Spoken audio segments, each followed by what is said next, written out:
This video is just going to be going over what I am calling the since X, then Y outbound messaging framework. This is extremely simple, but this is probably the simplest and easiest bang for your buck strategy or idea that you can take into your outbound messaging that you and your B2B company are running. So what this is, right? The best outbound messages that you can create for your company and what is likely going to convert the most people are messages to an audience where you can make an inference based on something that is already happening within that company. So what you're trying to do with information like this is create these logical inferences in the messaging because the company or because the person is or isn't doing one thing. And then what you can do is insert your product or service as like the logical next step for that. So for example, okay, and I have it up here. Let's say we were getting in touch with Taylor, okay?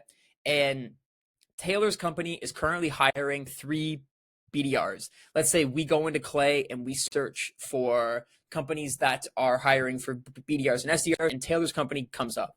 We can reach out to Taylor and say this: hey, Taylor, I saw on LinkedIn that you're hiring for 3 BDRs. I'm wondering if ramping reps faster with proven onboarding tools would be helpful for your team right now. So why does this work, or why is this a better message than just getting in touch with anybody saying this?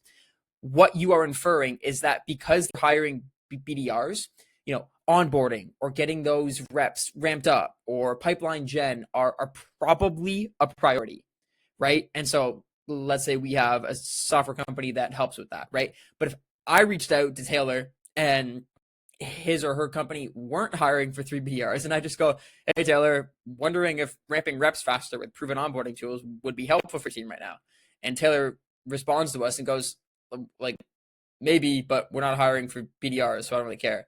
Like, they don't care, right? Because there's nothing within their company that is telling you that, hey, this could be relevant right now. But when you do the preliminary research in Clay, or when you can find out things about the company, about the person before creating your list and creating your message, you can make these inferences that can tell you that, like, hey, you know what, this might be something that they are going through, or that they're doing, or that they're not doing, or that might be a priority before you send the actual message. And building your list around that is going to be so much better for your campaigns.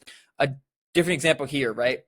Let's say there's a company and they are hosting a webinar on their new AI feature that they're launching with their product. And we can say, hey, Priya, I saw you're hosting a webinar series on your new AI feature. I'm wondering if generating more targeted attendance from ideal buyers is something that you'd want help with. Hey, Priya, I see that you're running this webinar. I saw your post on LinkedIn about it. Would getting more people to that be helpful to you? Like, probably, right? But if I reached out to Priya and I said, hey, would getting more targeted attendance from ideal buyers for your webinar be helpful? And Priya says, well, I'm not hosting a webinar, so not really, right? It's like you doing the upfront research for these companies is always going to make your list and your messaging that much better and hit that much harder. And so coming at campaigns with the, hey, since X, then Y kind of framework is going to be the best thing that you can do for your company in converting more people, getting a targeted list of people that actually want your product or service, or that are going to have a way better chance of doing so. I hope it's helpful, because we're starting to implement this a lot for our agency now, for a lot of our clients. It's something that we are going through. So if this is helpful and that you want for your company, you don't want to do it yourself, I totally get it. It can be a pain in the butt. I have some more information on our team at Breakout in the description. Like, subscribe, comment. You're the best. I'll see you later. Peace.